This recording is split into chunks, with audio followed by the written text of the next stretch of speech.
నమస్తే, welcome to Disha TV news. ముందుగా headlines.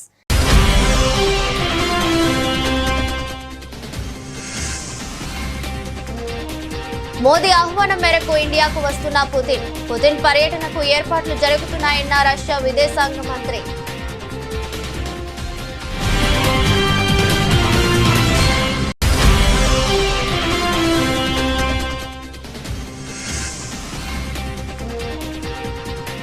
అలాంటి వారి పట్ల మోదీ ప్రభుత్వం కఠినంగా వ్యవహరిస్తుందన్న కేంద్ర హోంమంత్రి. అక్రమ చొరబాటుదారులకు బెంగాల్ ప్రభుత్వం సహకరిస్తుందని అమిత్ షా ఆరోపణ.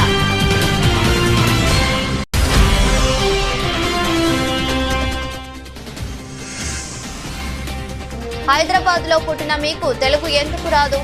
అక్బరుద్దీన్ ఓవైసీకి ఆకునూరి మురళి కౌంటర్.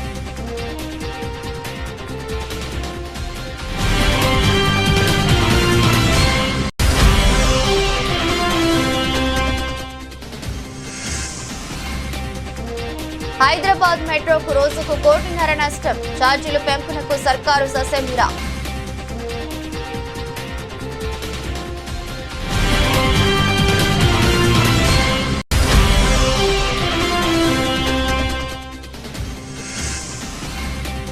టీడీపీ నాయకుడు రమేష్ రెడ్డిపై చర్యలు తీసుకోకుంటే 48 గంటల్లో రాజీనామా చేస్తా. టీడీపీ ఎమ్మెల్యే కొలికెపూడి హెచ్చరిక.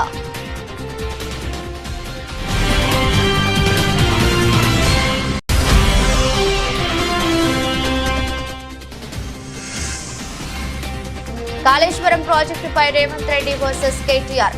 గతంలో కాంగ్రెస్ కట్టిన ప్రాజెక్టులతోనే నీటిని ఇవ్వవచ్చన్న రేవంత్ రెడ్డి.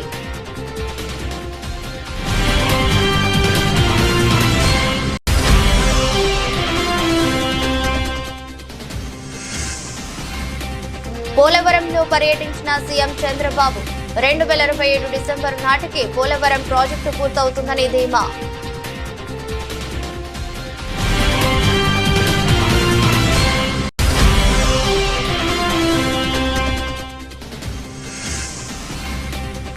మా హయాంలో దిగ్గజ తెలంగాణ మీ వల్లే దివాలా. అసెంబ్లీలో సర్కారు తీరుపై నిప్పులు చెలగిన కేటీఆర్.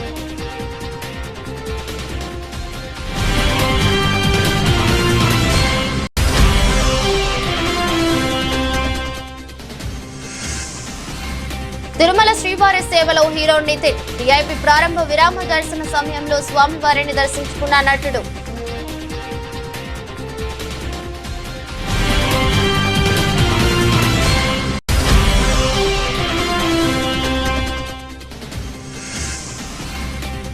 ఒడిదుడుకుల్లో దేశీయ స్టాక్ మార్కెట్ సూచీలు ఫ్లాట్ గా మొదలైనప్పటికీ కాసేపటికే నష్టాల్లోకి జారుకున్న సూచీలు.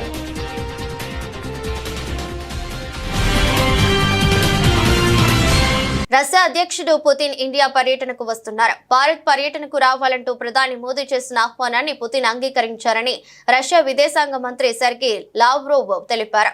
పుతిన్ భారత్ పర్యటనకు ఏర్పాట్లు జరుగుతున్నాయని చెప్పారు.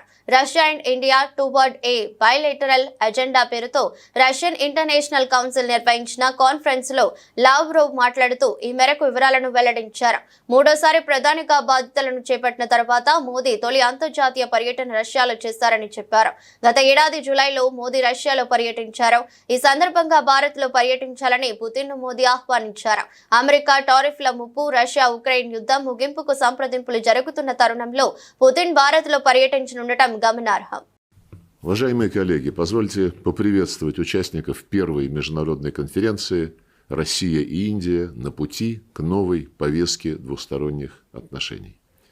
Прежде всего, хотел бы поблагодарить Российский совет по международным делам, посольство Индии в России за совместную организацию нового форума. Рады видеть в Москве наших индийских друзей, представителей академических, деловых кругов. Знаю, что среди вас есть и дипломаты, в том числе высокого ранга. В соответствии с концепцией внешней политики Российской Федерации, укрепление особо привилегированного стратегического партнерства с Индией отнесено к приоритетам внешнеполитического курса нашей страны. Выполнению этой задачи уделяется большое внимание. В практической работе ощущаем, что аналогичным образом поступает и индийская сторона. Отношения между нашими странами имеют давнюю историю, можно сказать, что они прошли не одно испытание временем. Сегодня Россия и Индия развивают равноправное сотрудничество, основанное на искреннем взаимном уважении и దురాలోచనతో దేశంలోకి ప్రవేశించి హాని కలిగించాలనుకునే వారి పట్ల నరేంద్ర మోదీ ప్రభుత్వం కఠినంగా వ్యవహరిస్తుందని, ఎట్టి పరిస్థితుల్లోనూ అలాంటి వారిని అడుగు పెట్టనివ్వబోమని కేంద్ర హోంశాఖ మంత్రి అమిత్ షా అన్నారు. అందరికీ ఆహ్వానం పలకడానికి భారతదేశం ధర్మశాల కాదని వ్యాఖ్యానించారు. ఇమిగ్రేషన్ అండ్ ఫారినర్స్ బిల్లు 2025కి లోక్సభ ఆమోదం తెలిపింది. ఈ సందర్భంగా అమిత్ షా మాట్లాడుతూ విద్య, వైద్యం, పర్యాటకం, వ్యాపార పరంగా మన దేశంలోకి విదేశీయులను ఆహ్వానిస్తామని, కానీ దురుద్దేశంతో ప్రవేశించే వారి పట్ల కఠినంగా ఉంటామని స్పష్టం చేశారు. దేశాభివృద్ధికి సహకరించే వారికి తాము ఎల్లప్పుడూ సహకరిస్తామని ఆయన అన్నారు. ఈ బిల్లు భారత్ సందర్శించే ప్రతి విదేశీయుడి గురించిన మొత్తం సమాచారాన్ని స్వీకరిస్తుందని ఆయన వెల్లడించారు. మయన్మార్ నుంచి అక్రమంగా వచ్చే రోహింగ్యాలు, బంగ్లాదేశీయుల సంఖ్య పెరిగిందని ఆందోళన వ్యక్తం చేశారు. వ్యక్తిగత ప్రయోజనాలతో అలాంటి వారిని దేశంలోకి రానిస్తే అది ఎంత మాత్రమూ సురక్షితం కాదని అన్నారు. బెంగాల్లోని మమతా బెనర్జీ ప్రభుత్వం అక్రమ చొరబాటుదారులకు సహకరిస్తుందని ఆరోపించారు. వారికి ఆధార్ కార్డులు ఇచ్చి సౌకర్యాలు కల్పిస్తుందని మండిపడ్డారు. చొరబాట్ల నివారణకు కంచె ఏర్పాటు చేయడానికి బెంగాల్ ప్రభుత్వం కనీసం భూమిని కేటాయించలేకపోయిందని విమర్శించారు. అందుకే 450 కిలోమీటర్ల మేర కంచె పూర్తి కాలేదని అన్నారు. कानून अनुपालन के बोझ को भी बहुत हल्का करेगा. मान्यवर, मैं इस बिल की मुख्य प्रावधानों पर बात करना चाहता हूं. भारत में प्रवेश, ठहरने और बाहर जाने के लिए वैध यात्रा दस्तावेजों की अनिवार्यता को हमने आवश्यकता यहां पर ठीक कर दी. अप्रवासन ब्यूरो का गठन हुआ है. भारत में प्रवेश और ठहरने की अनिवार्यता आवश्यकताओं का उल्लंघन करने वाले किसी भी व्यक्ति को गिरफ्तार करने की शक्तियां भी इस कानून के अंदर हमने दी. भारत से किसी विदेशी को हटाने की भी शक्तियां दी. आवास, विश्वविद्यालयों, शैक्षणिक संस्थानों, अस्पतालों, नर्सिंग होम आदि के नियामकों द्वारा विदेशी अगर वहां पर पड़ता है, अस्पताल में दाखिल होता है, तो इसकी सूचना ऑनलाइन ही देनी है. भाई, जब आप केस बना रहे हो तो ऑनलाइन एक सूचना देने में क्या आपत्ति है? कोई कहां रह रहा है इसका ट्रैक तो रहना चाहिए. और विदेशियों को भारत में लाने वाले वाहकों की बाध्यता को भी यहां सुस्पष्ट कर दिया गया है और उल्लंघन के लिए दंडात्मक प्रावधान भी किए गए हैं और कुछ अपराधों को कंपाउंडिंग कर सरल भी बनाया गया. एक प्रकार से आज के समय के अनुकूल प्रावधान बनाने का खुले मन के साथ यहाँ पर काम किया गया है. మంత్రి సీతక్కకు ఇంగ్లీష్, హిందీ రాదని, తనకు తెలుగు రాదని వ్యాఖ్యానించిన మజ్లిస్ పార్టీ శాసనసభాపక్ష నేత అక్బరుద్దీన్ ఓవైసీకి తెలంగాణ విద్యా commission chairman Akunuri Murali counter ఇచ్చారు. మంత్రికి హిందీ రాదు, సరే, హైదరాబాద్ లోనే పుట్టిన మీకు తెలుగు ఎందుకు రాదని ప్రశ్నించారు. మంత్రి గారికి హిందీ రాదు, సరే, మరి నీకు తెలుగు ఎందుకు రాదు బాబు? హైదరాబాద్ లోనే పుట్టి పెరిగినవు కదా. రాష్ట్రంలో మెజారిటీ ప్రజలు మాట్లాడే మొదటి అధికార భాష తెలుగు నేర్చుకోవాలనే సామాజిక బాధ్యత నీకు ఉండాలి కదా అంటూ చురకలంటించారు. అసెంబ్లీలో అందరూ సభ్యులు, మంత్రులు తెలుగులోనే మాట్లాడుతున్నప్పుడు మీకు ఏం అర్థమవుతుందని ప్రశ్నించారు. ఏదో ఒకటి అసెంబ్లీలో ప్రసంగం దంచేసి వెళ్లిపోతే సరిపోతుందని విమర్శించారు. తెలుగు రాకపోతే రాష్ట్రంలోని సమస్యలు మీకెలా అర్థమవుతాయని ప్రశ్నించారు. హిందీ, ఇంగ్లీష్ రాకపోతే నీకంత చిన్నచూపా, పొగరు కాకపోతే అంటూ ఆగ్రహం వ్యక్తం చేశారు. హైదరాబాద్ మెట్రో రైలుకు రోజుకు దాదాపు ₹1.5 కోటి నష్టం వస్తుండటంతో ఛార్జీలు పెంచాలని ప్రభుత్వం వద్ద ప్రతిపాదించింది. అయితే నష్టాలు వచ్చినా సరే ప్రయాణికులపై భారం వేయబోమని రాష్ట్ర ప్రభుత్వం స్పష్టం చేసినట్టు తెలిసిందే. సంస్థకు రోజుకు ₹1.5 కోటి నష్టం వాటిల్లుతోందని, దీనికి తోడు ప్రాజెక్టు నిర్మాణ సమయంలో అంతర్జాతీయ బ్యాంకుల నుంచి తీసుకున్న రుణాలను వడ్డీలు చెల్లించలేకపోతున్నామని, కాబట్టి ఛార్జీల పెంపే ఏకైక మార్గమని ఎల్ఎన్టీ హైదరాబాద్ మెట్రో రైలు అధికారులు చెబుతున్నారు. ఈ నేపథ్యంలో ఛార్జీల పెంపునకు రాష్ట్ర ప్రభుత్వం ద్వారా కేంద్ర ప్రభుత్వం నుంచి అనుమతి కోరేందుకు ప్రయత్నిస్తున్నారు. అయితే రాష్ట్ర ప్రభుత్వం మాత్రం ప్రయాణికులపై అదనపు భారం మోపేందుకు సుముఖంగా లేదు. ప్రస్తుతం మెట్రోలోని 3 కారిడార్లలో రోజుకు 5.10 లక్షల మంది ప్రయాణిస్తున్నారు. కరోనాకు ముందు మెట్రోకు రోజుకు 80 లక్షలకు పైగా ఆదాయం సమకూరేది. అయితే కరోనా లాక్డౌన్ తో మెట్రో ఒక్కసారిగా కుదేలైంది. లాక్డౌన్ ఎత్తివేత తర్వాత క్రమంగా కోలుకున్నప్పటికీ నష్టాలు మాత్రం సంస్థను వేధిస్తున్నాయి. అంచనా వేసినట్టుగా ప్రయాణికుల సంఖ్య 6 లక్షలకు పెరగకపోవటం, నిర్వహణ ఖర్చులు పెరిగిపోతుండటంతో నష్టాలు మూటగట్టుకుంటుంది. దీనికి తోడు మహిళలకు ఆర్టీసీ బస్సులు ఉచిత ప్రయాణం కారణంగా మెట్రోలో ప్రయాణించే మహిళల సంఖ్య గణనీయంగా తగ్గిందని, ఈ నేపథ్యంలో టికెట్ ఛార్జీలను ఛార్జీలను పెంచుకునే వెసులుబాటు కల్పిస్తే కొంతలో కొంత నష్టాలను పూడ్చుకుంటామని మెట్రో అధికారులు చెబుతున్నారు. అయితే మెట్రో రెండో దశ నిర్మాణంపై దృష్టి పెట్టిన రాష్ట్ర ప్రభుత్వం ఇప్పుడు ఛార్జీల పెంపును కేంద్రం వద్ద ప్రస్తావిస్తే అసలు లక్ష్యం దెబ్బతినే అవకాశం ఉందని భావిస్తోంది. కాగా మెట్రో ఛార్జీలు ప్రస్తుతం 10 రూపాయలతో ప్రారంభమవుతుండగా గరిష్టంగా 60 రూపాయల వరకు ఉన్నాయి. ఇప్పుడు ఈ ఛార్జీలను సవరిస్తే కనీసం 20 రూపాయలు, గరిష్ట ఛార్జీ 80 రూపాయలుగా మారే అవకాశం ఉంది. గిరిజన మహిళలను లైంగికంగా వేధించినట్టు ఆరోపణలు ఎదుర్కొంటున్న టీడీపీ నాయకుడు అలవాల రమేష్ రెడ్డిపై 48 గంటల్లోగా అధిష్టానం చర్యలు తీసుకోవాలని, లేదంటే ఎమ్మెల్యే పదవికి రాజీనామా చేస్తానని తిరువూరు ఎమ్మెల్యే కొలికెపూడి శ్రీనివాసరావు అల్టిమేటం జారీ చేశారు. తిరువూరు ఏఎంసీ మాజీ చైర్మన్ రమేష్ రెడ్డి ఓ గిరిజన మహిళతో ఫోన్లో అసభ్యంగా మాట్లాడారని, ఆయనపై చర్యలు తీసుకోవాలంటూ ఎమ్మెల్యే కార్యాలయం వద్ద కొందరు గిరిజన మహిళలు గురువారం ఆందోళన చేపట్టారు. ఈ సందర్భంగా కొలికెపూడి మాట్లాడుతూ గిరిజన మహిళలతో రమేష్ రెడ్డి ఫోన్ సంభాషణ అత్యంత జుగుప్సాకరంగా ఉందని, ఇలాంటి వారిని నిలువున పాతరేసినా తప్పులేదని ఆగ్రహం వ్యక్తం చేశారు.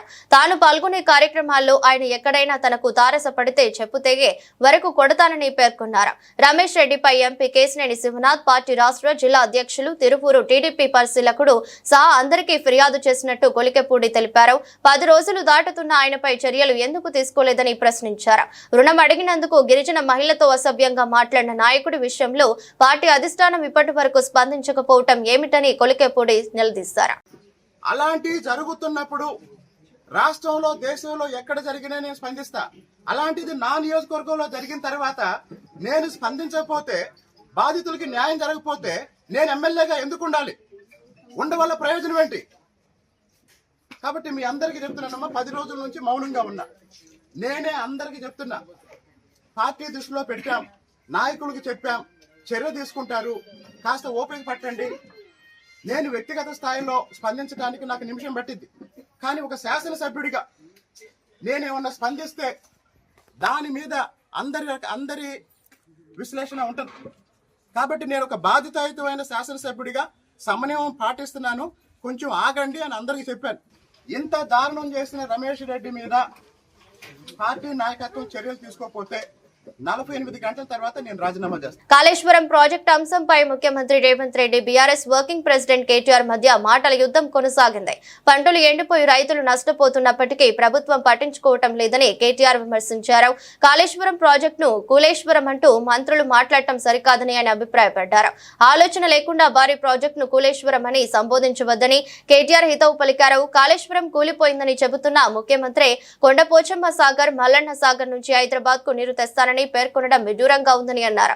అందుకే ముఖ్యమంత్రి అపరిచితుడిలా వ్యవహరిస్తున్నారని ఎద్దేవా చేశారు. కాళేశ్వరం కూలిపోతే కొండపోచమ్మ సాగర్, మల్లన్న సాగర్, బస్వాపూర్ ప్రాజెక్టులు కూడా ఉండవని ఆయన స్పష్టం చేశారు. రైతులను పట్టించుకోవడం లేదన్న కేటీఆర్ వ్యాఖ్యలపై ముఖ్యమంత్రి రేవంత్ రెడ్డి తీవ్రంగా స్పందించారు.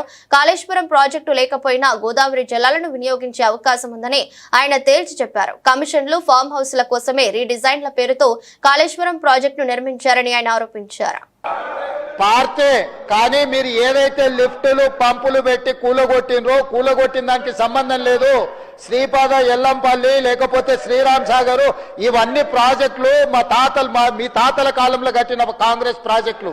ఆ ప్రాజెక్టులతోని ఈ రోజు మల్లన్న సాగర్ కావచ్చు, రంగనాయక సాగర్ కావచ్చు, కొండపోచమ్మ కావచ్చు, నువ్వు కట్టినవి లేకపోయినా కూడా, నువ్వు కూలిపోయినా కూడా ప్రాజెక్టులకు నీళ్లు ఇవ్వడానికి ఉంది. మీరు లేని అబద్ధాలతోని లేకపోతే మేడిగడ్డ దగ్గర కట్టిందో, సుందిల దగ్గర కట్టిందో, అన్నారం దగ్గర కట్టిన మీరు పంపులు, లిఫ్టులతో కొల్లగొట్టిన 1,00,000 కోట్ల రూపాయల ప్రాజెక్టు గుండు సున్నా లేకపోయినా నీళ్లు ఇవ్వచ్చు. తప్పుదారు పట్టించకండి. రెండవది, ఈరోజు మీరు పదే అక్కడ లగచర్లలో జరిగిందంటున్నారు అధ్యక్ష.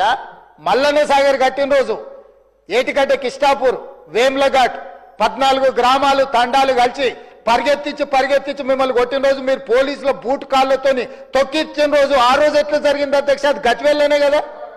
గజ్వేల్ నియోజకవర్గంలో సిద్దిపేట జిల్లాలో ఉన్న వేములఘాట్ కావచ్చు, ఏటిగడ్డ, కిష్టాపూర్ కావచ్చు, నేను పోయి దీక్ష చేసిన అధ్యక్ష 48 గంటలు. భూసేకరణకు వ్యతిరేకం కాదు, నష్టపరిహారం పెంచండి అని చెప్పినాం. మీరు 3 లక్షలు ఇస్తే 7 లక్షలు చేయమన్నాం. ఈరోజు మీరు ప్రతి ప్రాజెక్టు పక్కన 100 ఎకరాలు మీరు ఫామ్ హౌజులు కొనుక్కున్నారా లేరా? ఈ రోజు ప్రాజెక్టులు డైరెక్ట్ గా కొండపోచమ్మ నుంచి మీ ఫామ్ హౌస్ కి, మీ ఎర్రవల్లి ఫామ్ హౌస్ కి కాల్వలు తీసుకొని 100 ఎకరాలు మీరు నీళ్లు తీసుకెళ్ళి రాలేరా? ఈ రోజు రంగనాయక సాగర్ దగ్గర హరీష్ రావు గారికి ఫామ్ హౌస్ ఉన్నదా లేదా? మీరు ప్రాజెక్టులు కట్టిందే మీ ఫామ్ హౌస్ల కోసం. ఏపీ ముఖ్యమంత్రి చంద్రబాబు పోలవరం ప్రాజెక్టును సందర్శించారు. నిర్వాసితులతో సమావేశమయ్యారు. ఈ సందర్భంగా ఆయన మాట్లాడుతూ 2027 డిసెంబర్ నాటికి పోలవరం ప్రాజెక్టు పూర్తి చేయాలన్నది తమ లక్ష్యమని అన్నారు. 2027 నవంబరు నాటికి ప్రాజెక్టు నిర్వాసితులకు పునరావాసం ఏర్పాటు పూర్తి చేయాలని భావిస్తున్నామని చెప్పారు. పోలవరం ప్రాజెక్టు నుంచి నీళ్లు వదిలే ముందే పునరావాస చర్యలు పూర్తవుతాయని తెలిపారు. దళారులు మోసగాళ్లకు అవకాశం లేకుండా చేస్తామని స్పష్టం చేశారు. 829 కోట్లు నేరుగా నిర్వాసితుల ఖాతాల్లో వేసిన ఘనత తమది అని చంద్రబాబు ఉద్ఘాటించారు. 2014 విభజన జరిగిన ఇమ్మీడియట్ గా అటు కేంద్రంలో గవర్నమెంట్ ఫామ్ చేయలేదు, ఇటు రాష్ట్రంలో గవర్నమెంట్ ఎన్నికలైనాయి. గవర్నమెంట్ ఫామ్ చేసే స్టేజ్ లో 7 మండలాలు ఏవైతే ఉన్నాయో అవి తెలంగాణలో ఉంటే ప్రాజెక్ట్ పూర్తి కాదు, సమస్య పరిష్కారం కాదు. ఆ రోజు నాకు ఒక ఇంట్యూషన్, నేను ముఖ్యమంత్రి అయ్యాను, ఒక అనుభవం ఉంది. అనుభవం ఉన్నప్పుడు మొత్తం డీటెయిల్స్ తెప్పించుకొని చూస్తే అప్పటికి బైఫర్కేషన్ యాక్ట్ లో గట్టిగా మాట్లాడడం అయినాయి. కానీ ఆ రోజు నాకు వచ్చినటువంటి అనుమానం నివృత్తి చేసుకోవడానికి పిలిపించి మాట్లాడినప్పుడు ఇది రాకపోతే చాలా సమస్యలు వస్తాయి. ఒక్కసారి నోటిఫికేషన్ 2 స్ట్రైక్ గానీ అయిపోతే ఆ స్టేట్ పర్మిషన్ అవసరం, ల్యాండ్ ఎక్వేషన్ అన్నిటికీ. అక్కడి నుంచి ప్రాబ్లమ్స్ వస్తాయనే ఉద్దేశంతో గట్టిగా పట్టుబట్టి ఫస్ట్ టైం చరిత్రలో ఒక గవర్నమెంట్ ఏర్పడిన తర్వాత పార్లమెంట్ పెట్టుకొని ఇక్కడ అసెంబ్లీ పెట్టుకొని రెగ్యులర్ బిజినెస్ కు వస్తాం.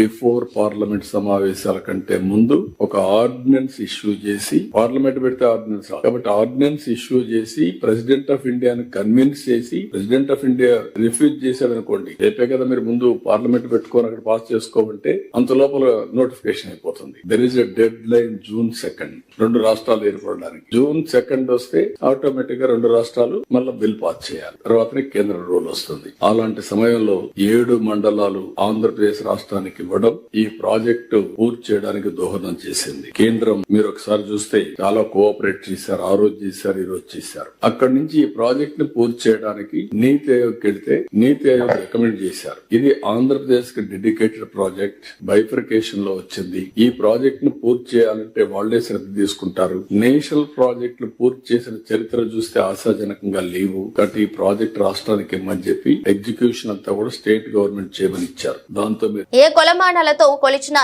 ఏ తూకం రాళ్లతో తూచినా, ఏ ప్రమాణాలతో లెక్కించినా, ఏ సూచికలతో పోల్చి చూసినా తెలంగాణ ఖచ్చితంగా దిగ్గజ రాష్ట్రమే. దివాలా రాష్ట్రం కానే కాదని BRS working president MLA K Taraka Rama Rao స్పష్టం చేశారు. నీతి ఆయోగ్ నివేదికలు, ప్రధాని ఆర్థిక సలహా మండలి రిపోర్టులు, ఎకనామిక్ సర్వేలు, FCI రిపోర్టులు, తెలంగాణ అట్లాస్, ఆర్థిక సామాజిక అవుట్లుక్ వీటన్నిటిలోనూ నిజాలే ఉన్నాయని పేర్కొన్నారు. ఇంత మంచి రాష్ట్రాన్ని, సిరి సంపదలు గల రాష్ట్రాన్ని దివాలా రాష్ట్రం అనడానికి నూరెలా వస్తుందని ఆగ్రహం వ్యక్తం చేశారు. అసెంబ్లీలో ద్రవ్య వినిమయ బిల్లుపై చర్చ సందర్భంగా బీఆర్ఎస్ తరపున కేటీఆర్ మాట్లాడారు.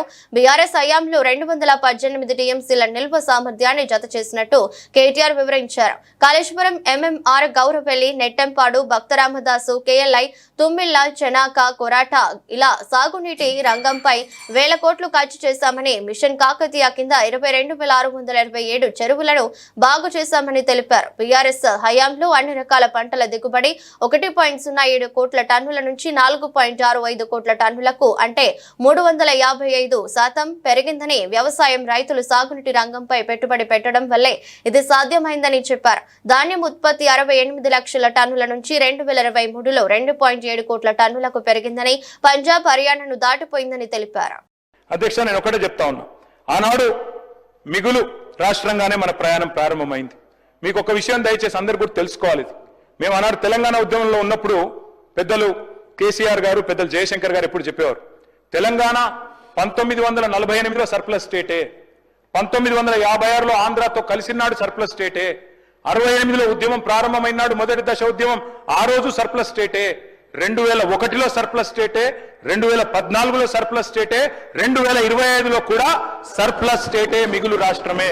నేనేదో ఊరికే చెప్పట్లేదు అధ్యక్ష. సర్ప్లస్ అంటే ఏంది అధ్యక్ష? సర్ప్లస్ అంటే అధ్యక్ష, తెలంగాణ రెవెన్యూ రిసీట్స్ ఉంటాయి, తెలంగాణ రెవెన్యూ ఎక్స్పెండిచర్ ఉంటుంది. రెవెన్యూ రిసీట్స్ అంటే రాష్ట్రం యొక్క సొంత పన్నుల ఆదాయం, పన్నేతర ఆదాయం, non tax revenue.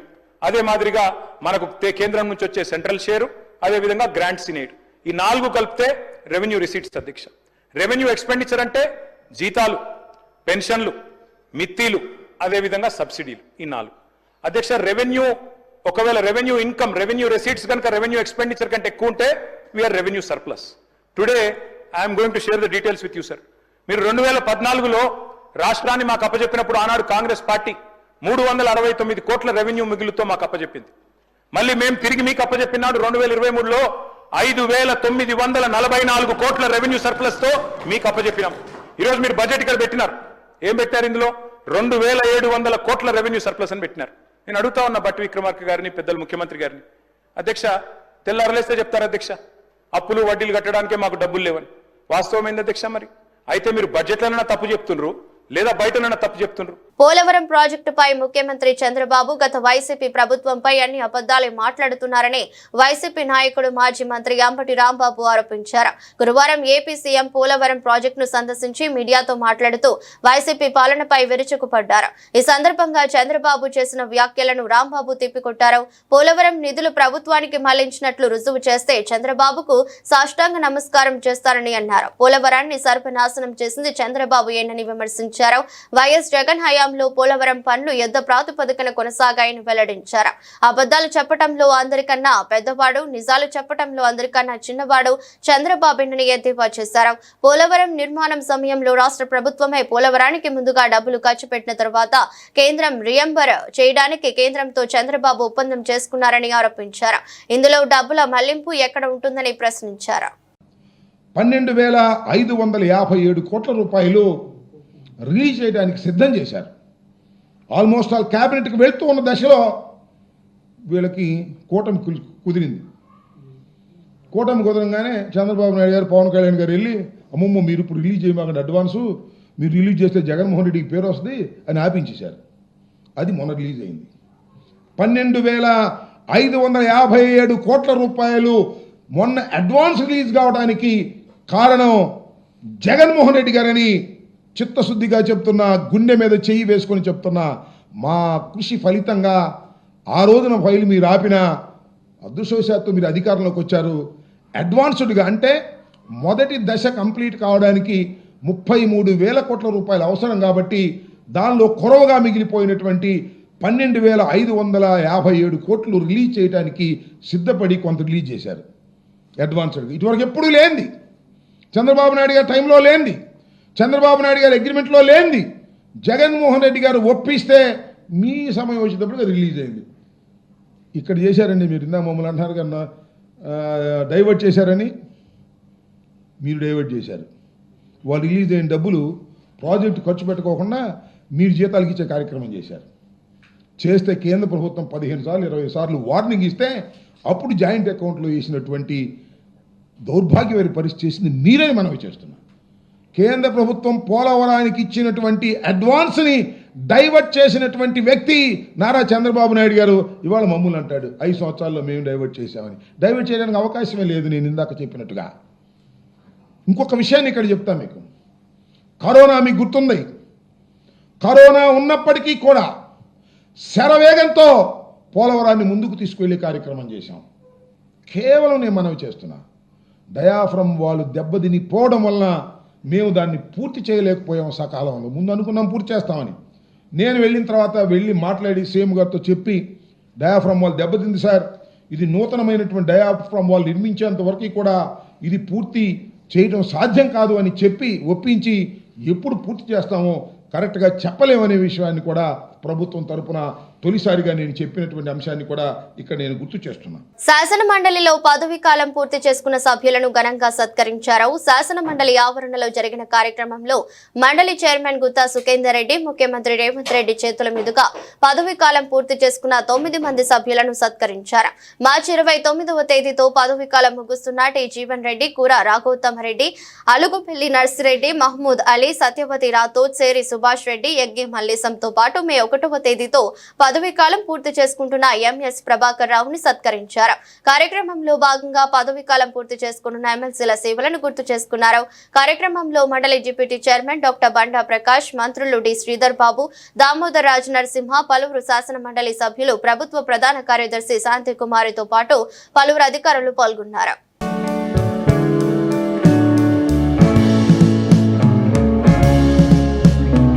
Tollywood young hero Nitin ఈ రోజు తిరుమల స్వామివారిని దర్శించుకున్నారు. శుక్రవారం వీఐపీ ప్రారంభ విరామ దర్శన సమయంలో శ్రీకాళహస్తి ఎమ్మెల్యే సుధీర్ రెడ్డితో కలిసి ఆయన శ్రీవారి సేవలో పాల్గొన్నారు. టీటీడీ అధికారులు వీరికి స్వాగతం పలికి దర్శన ఏర్పాట్లు చేశారు.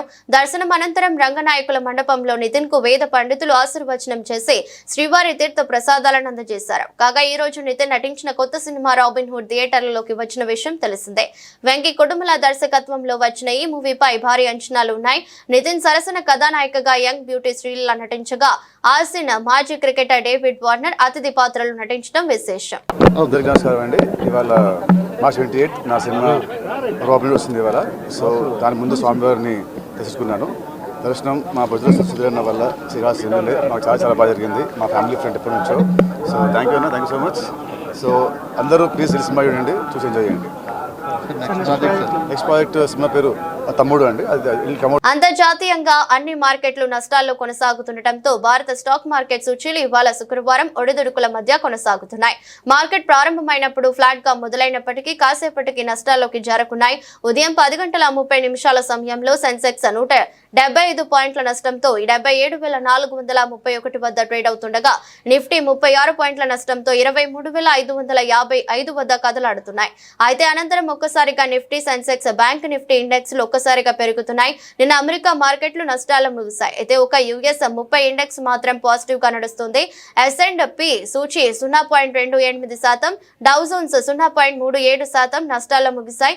ఆసియా పసిఫిక్ మార్కెట్లు నేడు నష్టాలు ట్రేడ్ అవుతున్నాయి. జపాన్ నిక్కీ 2.41%, హాంకాంగ్ సెంగ్ 0.90% నష్టంతో సాగుతున్నాయి. కాగా విదేశీ సంస్థాగత మదుపరులు నిన్న పెద్ద ఎత్తున కొనుగోలు జరిపారు. నిన్న ఒక్కరోజే భారీగా 11,111 కోట్ల విలువ చేసే షేర్లను కొనుగోలు చేశారు. దేశీయ సంస్థాగత మదుపరులు కూడా నిరకరంగా 2,518 కోట్ల షేర్లు కొన్నారు. అంతర్జాతీయ మార్కెట్లో బ్రెంట్ క్రూడ్ బ్రెయిల్ $72.54 వద్ద ట్రేడ్ అవుతుంది. డాలర్ తో రూపాయి మారకం విలువ 85.59 వద్ద ఉంది. వార్తలు ముగించే ముందు మరోసారి హెడ్లైన్స్.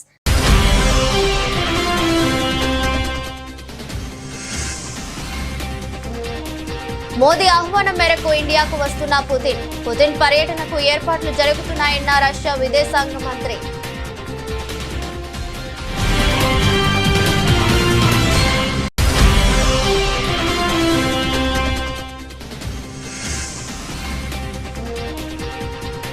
అలాంటి వారి పట్ల మోదీ ప్రభుత్వం కఠినంగా వ్యవహరిస్తుందన్న కేంద్ర హోంమంత్రి. అక్రమ చొరబాటుదారులకు బెంగాల్ ప్రభుత్వం సహకరిస్తుందని అమిత్ షా ఆరోపణ.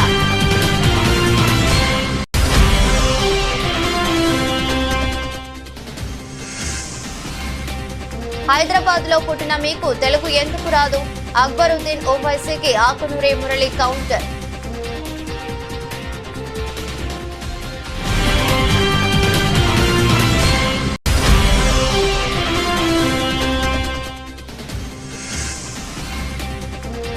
హైదరాబాద్ మెట్రోకు రోజుకు 1.5 కోటి నష్టం. ఛార్జీలు పెంపునకు సర్కారు ససేమిరా.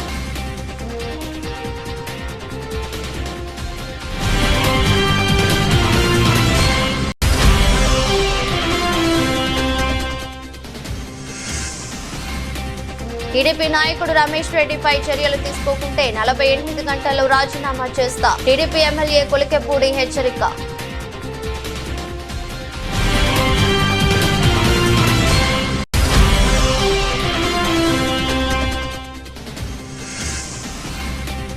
కాళేశ్వరం ప్రాజెక్టుపై రేవంత్ రెడ్డి వర్సెస్ కేటీఆర్. గతంలో కాంగ్రెస్ కట్టిన ప్రాజెక్టులతోనే నీటిని ఇవ్వవచ్చన్న రేవంత్ రెడ్డి.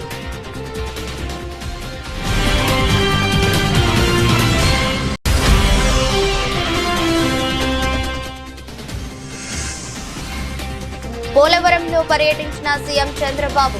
2027 డిసెంబర్ నాటికి పోలవరం ప్రాజెక్టు పూర్తవుతుందని ధీమా.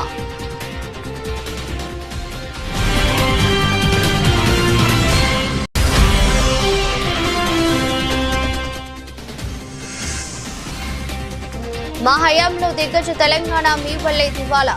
అసెంబ్లీలో సర్కారు తీరుపై నిప్పులు చెలగిన కేటీఆర్.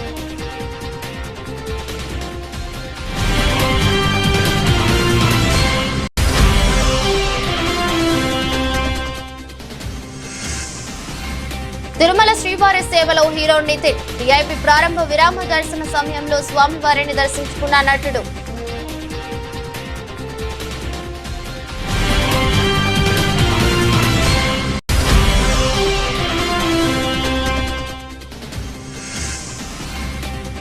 ఒడిదుడుకుల్లో దేశీయ స్టాక్ మార్కెట్ సూచీలు ఫ్లాట్ గా మొదలైనప్పటికీ కాసేపటికే నష్టాల్లోకి జారుకున్న సూచీలు.